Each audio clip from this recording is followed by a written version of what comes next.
Keçmişin sirlərini, dürlü həqiqətlərini daş yaddaşında, söz qatlarında gizlətmiş qayaüstü rəsimlərdə, daş kitabələrdə, ibadətgahlarda, keçilməz qalalarda yaşayan milli mədəniyyət nümunələri ta qədimdən Azərbaycan torpağında məskunlaşan xalqın yaşının, mənəvi əxlaqi dəyərlərinin, onun estetik mədəniyyətinin tarixi izlərini qoruyub saxlayan qiymətsiz eksponatlardır.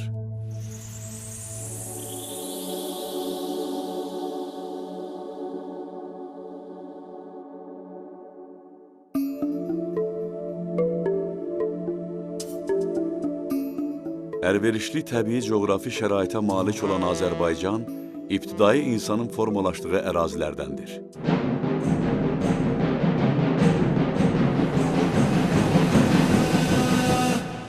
İqlimin sərtləşməsi nəticəsində hələ 1.200.000 il əvvəl Azıq mağarasına köçənlərdən yadigar qalan maddi mədəniyyət nümunələri, mezolit dövründə Qobustan yaylasında yaşamış əcdadlarımızın həyat tərzini, məişətini, dini görüşlərini əks etdirən qayaüstü təsvirlər, gəmi qaya daşları üzərində qazılmış yalaqlar təkcə kainatın sirləri ilə yozulan rəsimlər deyil, uzaq minilliklərdən xəbər verən daş salnamələr, misilsiz tarixi abidələrdir.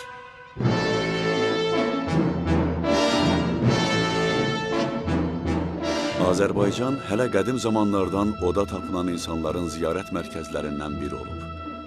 Atəşpərəstlərin ən nüfuzlu məbədləri məhz burada yerləşirdi. Antik dövrün coğrafiyaşünasları Xəzər sahillərində daim yanan odlardan xəbər verir, Bakını Baquan, Allahlar şəhəri adlandırırdılar. Təbii qaz mənbələri üzərində inşa edilmiş atəşgahlarda od, mehrab şəklində olan atlıqlardan çıxırdı. Ehtimal olunur ki, eramızdan əvvəl 7-ci əsrdə ucaldılmış Qız qalası da erkən atəşpərəstlik məbədidir. Hündürlüyü 29,7 metr, diametri 16,5 metr olan bu unikal abidə qədim Bakının rəmzinə çevrilib. Dairəvi daş pilləkən vasitəsilə birləşən 8 yaruslu qalaya gün işığı içəriyə doğru genişlənən mazğal tipli dar oyuqlardan düşür. Planetlərin sayını təkrar edən oyuqların istiqaməti, eləcə də açıq günbəzlər qalanın rəsədxana məqsədi ilə istifadə ehtimalını xeyli artırır.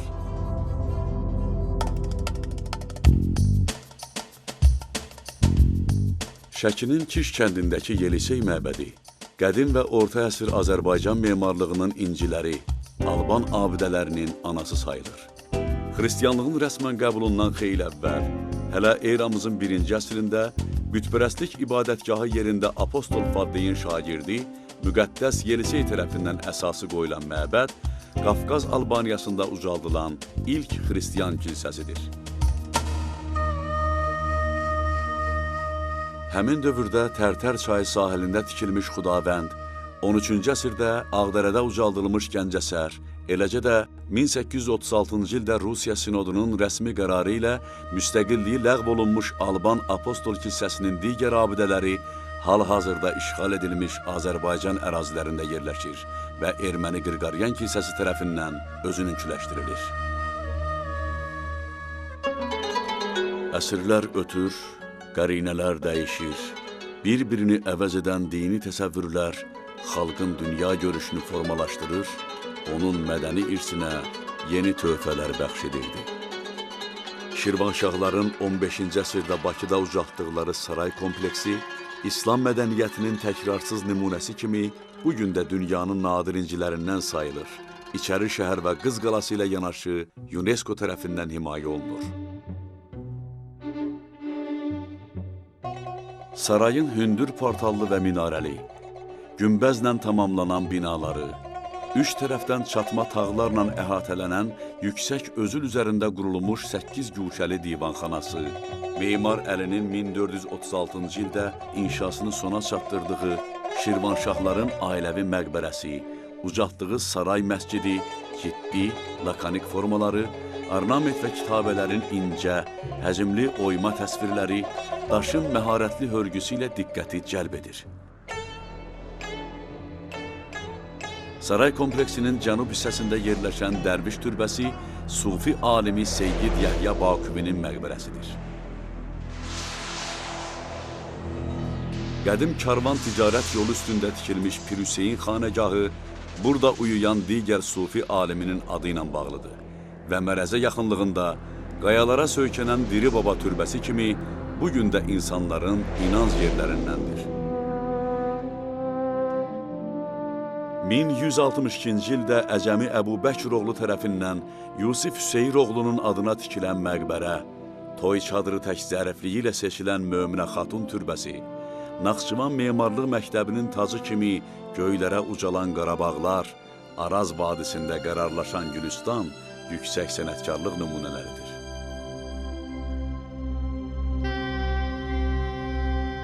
Ustad Şahbənzərin Qutlu Musaoğlu türbəsindəki daş naxışları, Laçındakı Məlikəjdər məqbərəsində özünə məxsus arxitektur formaları, Arazın sahillərindəki otaylı-butaylı qardaşları birləşdirən Xudafərin körpülərini, eləcə də 700-dən artıq digər abidəni seyr etmək işğal olunmuş ərazilərdə qaldıqlarından mümkün deyil.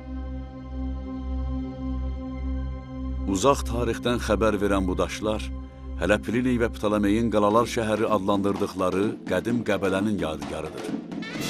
Qayalar üzərində ucalan Çıraq qala, əsrlər boyu yadellilərə baş əyməyən Əlincə, düşmənin son mənzilinə çevrilən Namərd qala, bədxax qonşuların məkirli niyyətlərindən xəbərsiz Əskəran, Şuşa qalaları, Abşeron torpağını qoruyan Mərdəkan, Ramana qəsrləri, İçəri şəhər əhalisinin dincliyinin təminatçısı möhtəşəm qala divarları bir-birini əvəz edən neçə-neçə nəslin sipərinə çevrilib. Hüseynqulu xanın Şəkidəki iç qalada inşa etdirdiyi yay iqamətgahı, ətraf mühitlə səsləşən memarlıq üslubu, dekorativ bölgüsü, həndəsi dəqiqliklə yığılmış şəbəkə tipli pəncərələri, naxışlı səthlərin bolluğu ilə seçilən nadir memarlıq incisidir.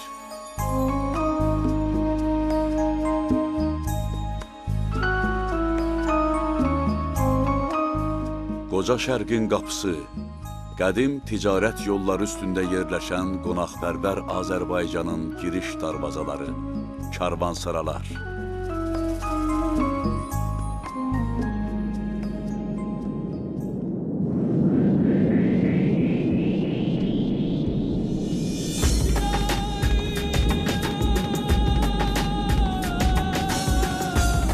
Ulu əcdadların ata-baba əmanəti, nəsillərin saxlancı olan, minilliklərin salnaməsini yaşadan daş abidələr, öz zamanından söhbət açan, xalqın kimliyindən xəbər verən dövlətçilik, mədəniyyət nişanəsidir.